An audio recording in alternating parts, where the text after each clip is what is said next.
안녕하세요, 올바름입니다. 이번 주 투자의 생각은 2019년부터의 자율주행 내용 중 일부를 짧게 좀 정리하고 테슬라의 도조가 가지는 파급 효과에 대해서 알아볼까 합니다. 이미 많은 분들이 좀 알고 계실 테지만 다시 한번 간단하게 정리해드리는 영상인데요. 자율주행 시스템은 주변 세계와의 상호작용을 해야 합니다.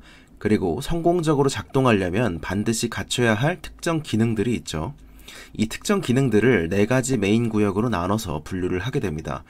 감지하는 센스, 그리고 인지하는 perceive, 계획하는 plan, 그리고 행동과 제어를 하는 act가 있죠. 컨트롤이라고도 합니다. 차분차분히 넘어가자면 감지는 다양한 센서를 통해서 주변 환경들을 직접 측정하는 것을 말합니다. 주변의 실제 세계로부터 정보를 모아서 오는 것이죠. 예를 들어서 자율주행 차를 위해서는 센서들엔 레이더나 라이다나 카메라 등등 여러 가지가 있겠죠. 하지만 이런 센서로 모으는 것으로만 충분하진 않습니다. 왜냐하면 시스템은 데이터의 뜻들을 다 번역을 해야 하고 이런 자율주행 시스템이 이해하고 행동할 수 있도록 그들의 언어로 바꿔줘야 하기 때문이죠. 이것이 인지 단계의 역할입니다. 가장 중요한 역할인데 센서로 얻은 정보들을 이해가 되게 하는 것이죠. 그리고 자율주행 시스템이 다음 단계로 무엇을 할 것인지 어떻게 주행할 것인지를 결정하는 데 있어서 플래닝으로 넘어가게 됩니다. 이것은 계획 단계인데 시스템은 해당 경로를 따르기 위해서 가장 최적의 행동을 계산한 다음 그대로 행동을 하게 됩니다.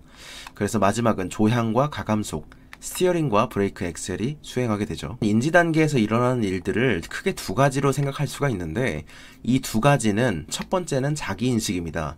현재 내가 3D 혹은 위에서 이렇게 보듯이 버드아이 뷰 상태에서 나를 본다고 했을 때 어디에 위치해 있고 어떤 상태인지를 파악하는 것이죠. 이 위상값을 가장 잘 판단하기 위해 쓰이는 것이 라이다와 HD맵입니다. 그리고 두 번째로는 상황인식입니다. 주변의 물체들을 구별하고 추적하는 과정이죠. 이런 HD맵과 라이다에 대해서는 결국에는 카메라에서만 생기는 데이터를 충분히 다루기에도 엣지 케이스를 다루기에 충분한 특이 케이스나 컴퓨팅이 부족한데 이를 어떻게 할 것이냐라는 문제가 있고 차량당 전력 소모가 너무 높아지는 문제가 발생하게 됩니다. 결국에는 데이터의 해석을 위해서 계속해서 이런 것들을 넣는 것은 중복, 한마디로 리던던시를 통한 failsafe나 마일당 평균 고장 간격, MTBF를 늘리는 것도 중요하겠지만 결국엔 모두가 사용할 수 있는 자율주행 시스템을 목표로 하고 있기 때문에 자연스럽게 HD맵이나 라이다에 대한 테슬라는 옵션을 뺐다라고 생각을 하고 있습니다. 여기에서 데이터를 받아들였을 때 쓸모있고 인지가 되려면 미리 정리가 되어 있어야 하고 그래야 질 높은 AI 성능이 낼 수 있습니다.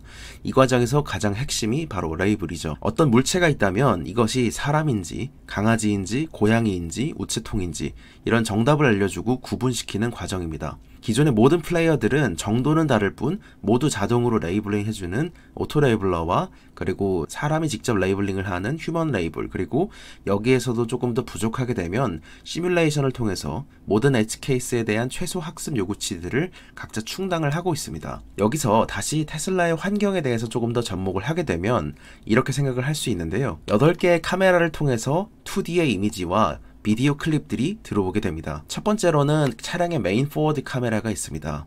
그리고 두 번째로는 고속주행 시에 필요한 나름의 전방의 먼 물체를 인지하기 위한 망원 네로우 포워드 카메라, 그리고 세 번째로는 전면을 광각으로 보기 위한 전방의 카메라, 그리고 네 번째와 다섯 번째로 전면과 비슷하게 각이 넓은 측면 전방 카메라, 여섯 번째와 일곱 번째로 측면 후방의 카메라가 있고 여덟 번째로는 주로 주차와 추돌사고 방지용으로 후면 전체를 볼 수 있는 리어뷰 카메라가 있습니다.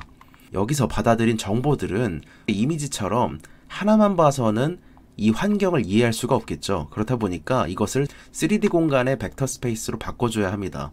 그렇게 되면 내려봤을 때 장애물 위치를 공간에 정확히 어디에 있는 것인가를 넣게 되고 주변에 어떤 물체들이 있고 어떤 자동차가 있는지 등을 판단하여 자기인식과 주변인식을 할 수 있게 되는 거죠. 여기에 아주 짧은 시간 안에 여러 시나리오들을 만들고 방향을 결정하고 가감속을 결정하는 식이 나오게 됩니다. 최근에 일론 머스크는 FSD 버전 12가 엔드-투-엔드로 정해진다고 얘기했는데요.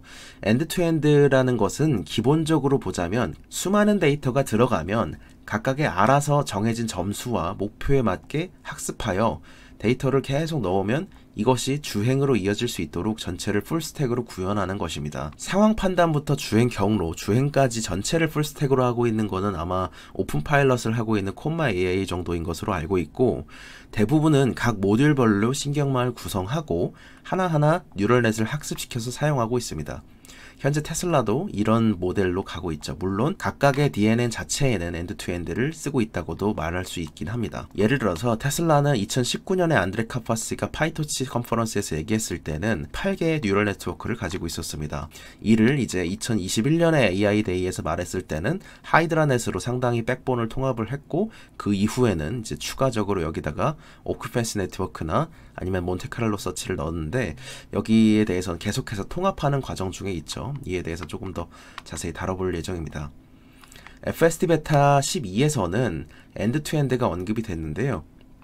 엔드-투-엔드의 끝은 센서를 통해서 들어온 데이터, 그리고 다른 끝은 뉴럴 네트워크를 거쳐서 알아서 차량의 조향과 가감속이 이루어지는 것을 의미합니다. 2021년 당시에는 하이드라넷이 발표가 됐었죠. 약 20개 이상의 오토파일럿 빌드를 하이드라넷 하나로 통합을 해서 대부분의 태스크들을 통일시킬 수 있었고, 여기서 파생해서 각 차량이나 보행자 같은 오브젝트들을 인식하는 업무, 신호등을 인식하는 작업, 그리고 차선에 대해서 예상하는 작업으로 헤드들을 나눴습니다. 그리고 두 번째로는 여기서 받아들인 데이터를 기반으로 해서 3D 벡터 스페이스를 만들어내고, 이를 기반으로 어떻게 운전할 것인가에 대한 주행 경로와 계획을 세운 다음 이를 바탕으로 조향과 가감속을 결정하는 방식이었죠.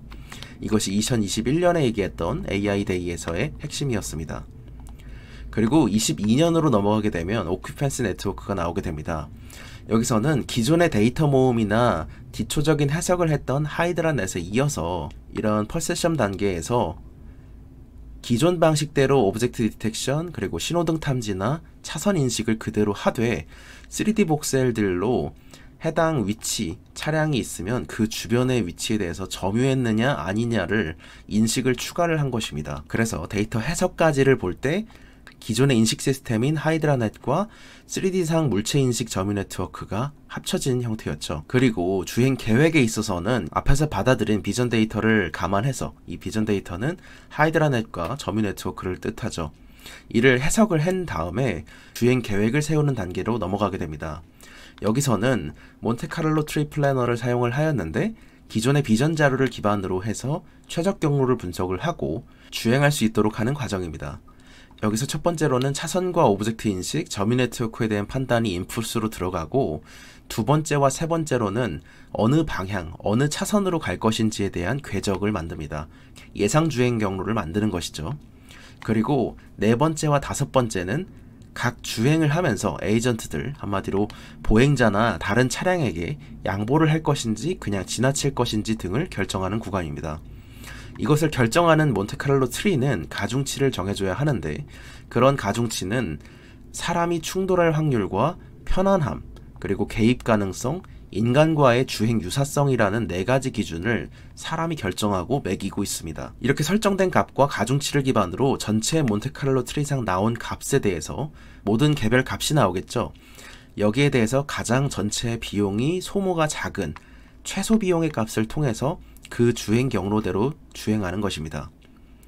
엔드-투-엔드는 지금 나눠드렸던 모든 데이터 해석까지와 최적 경로 행동까지의 신경망 두 가지를 통합하는 과정이라고 생각을 하고 있습니다. 앞서 말씀드렸던 것처럼 데이터 해석 관계까지의 처리한 최적의 값, 한마디로 하이드라넷과 오큐펜시 네트워크를 통해서 처리한 최적의 값과 이를 바탕으로 해서 플래닝에서 처리하는 최적의 값을 이렇게 두 스택으로 나누지 않고 전체를 하나의 신경망으로 엮어 이에 대한 최적의 값을 구하는 것이죠. 이는 따지고 보자면 블랙박스의 크기는 더 커진다는 것을 의미하기도 합니다.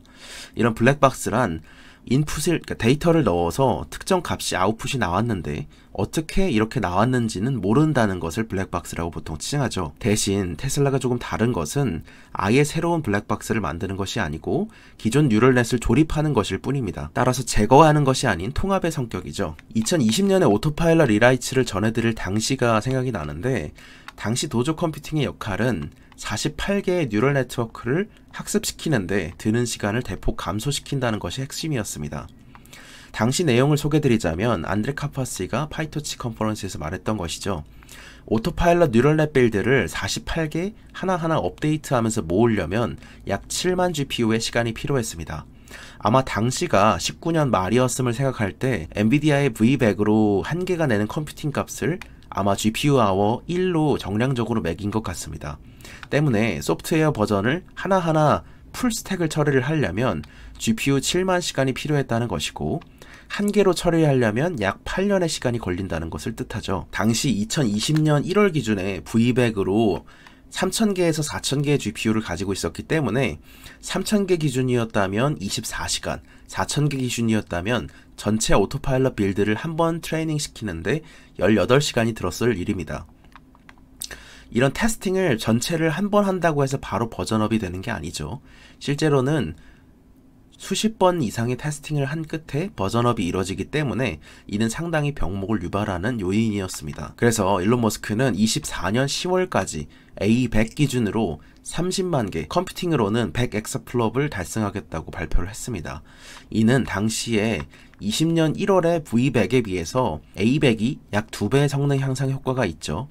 그렇다 보니까 실제로는 4000개를 가졌더라도 2000개만큼의 A100을 가졌다고 치환해서 생각을 하겠습니다. 그래서 22년 9월에는 A100이 약 14,000개를 가지고 있었기 때문에 20년 기준으로 7배 컴퓨팅이 증가를 했으며, 이번 달에는 H100 1만 개를 추가 구매하며 클러스터화 시키기 시작했기 때문에 H100은 A100 대비 3배에서 4배 정도의 성능 향상을 가지고 있죠. 그래서 3만 정도를 더했습니다. 이후 계속해서 24년 말까지 H100을 추가 구매하면서 부족한 부분은 노조 컴퓨터로 구성을 메인으로 하게 되면 최종적으로 24년 10월 말에는 30만 개의 A100에 해당하는 컴퓨팅 능력을 갖출 수 있게 됩니다.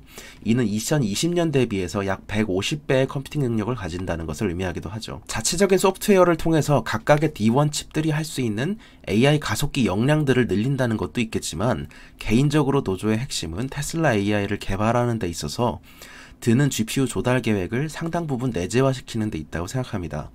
올해 말까지 엔드-투-엔드 AI를 완성하게 되면 인식부터 주행까지를 한 번에 연결을 하는 것인데, 하이드라넷과 오큐펜스를 통한 인식, 그리고 몬테카를로 트리 플래너를 통한 계획이 있겠죠. 이 두 가지를 한 번에 값을 내게 되는 엔드-투-엔드로 도달을 하게 되는데, 특히 학습 효율성이 더 높아지고 아무래도 이전에 나오지 못했던 값을 낼 수 있을 거라고 생각을 하죠. 로컬 미니마의 함정에 빠질 가능성이 낮아지기 때문입니다. 그래서 이런 컴퓨팅 병목을 해결하는 게 가장 중요한 시점인데, 24년 10월까지 100 엑사플롭의 상당한 컴퓨팅을 조달하게 된다면 이때 당시에 비해서 약 3배 정도 오토파일럿 빌드가 커졌다고 가정을 해보겠습니다. 그렇다면 현재 8월 기준이었다면 약 7.5시간, 450분이면 전체 오토파일럿 스택을 한번 업데이트하고, H100을 1만 개 풀가동시키기 시작할 올해 말에는 143분, 그리고 24년 말에는 21분이면 전체 오토파일럿 스택을 한번 학습시킬 수 있을 정도로 컴퓨팅 파워가 좋아지게 됩니다. 전체에서 도조가 미치는 영향을 이런 식으로 바꿔봤는데요. 트레이닝 데이터를 더 많은 차량과 더 많은 FSD를 사용해서 수집을 하게 되고, 이것의 정답을 알려주는 것으로 보조해주는 시뮬레이션과 오토 레이블러가 있고 가끔 휴먼 레이블도 사용이 되죠. 그리고 이 전체 스택을 한번 돌려주는 신경망 트레이닝의 도조가 들어가게 됩니다. 나중에 엔드-투-엔드가 되면 이 전체가 하나로 통합된다는 걸 의미하죠. 주요 내용은 끝났는데 조금 더 얘기를 드리자면, 트레이닝 데이터에서는 양이 중요하다기보단 퀄리티가 중요하다고 생각을 하고 있습니다. 더 많은 엣지 케이스의 양과 질이 중요한 것이죠. 약간 비슷하게 들리기도 하지만 기준을 어떻게 잡느냐에 따라 방향은 꽤 달라질 수 있습니다. 그래서 FSD 사용자가 늘어나고 사용 지역이 늘어나는 게 꽤 어려운 문제이지만, 늘리면 늘릴수록 테슬라의 혜자는 더 커지겠죠. 자율주행은 주행거리당 사람의 개입이 필요한 횟수를 낮추는 마일 퍼 디스엔게이지먼트의 싸움입니다. 여기서 예를 들어서 캘리포니아 자율주행 규제 당국인 차량국은 10만 마일을 주행하는 데 있어서, 혹은 몇만 마일을 주행하는 데 있어서 몇 건의 개입이 필요했느냐를 성능 지표로 잡고 있습니다. 만약에 10만 마일을 주행하는데 한 건의 개입이 필요한 수준으로 맞추려고 한다면 보통 평균적으로 10년 동안 10만 킬로미터 정도를 주행하신다고 생각을 해보면 여러분들은 10년 동안 차를 몰면서 어떤 희귀한 일까지 겪어보셨나요? 만약에 여기서 발생하는 사람들도 이해하지 못할 특이한 사례, 이런 것들이 5만 킬로마다 발생을 한다고 하면 하루 500만 명 사용 사례 기준으로 하루 1.5억의 킬로미터가 주행될 것입니다. 이에는 하루에 3,000건의 희귀 사례가 발생한다는 걸 뜻하고, 여러분들이 뉴스에서 볼 만한 정도의 희귀 사례라면 아마 이 정도의 주행거리로 한 달 정도는 거쳐야 하루에 한두 건 정도 발생할 것으로 예상됩니다.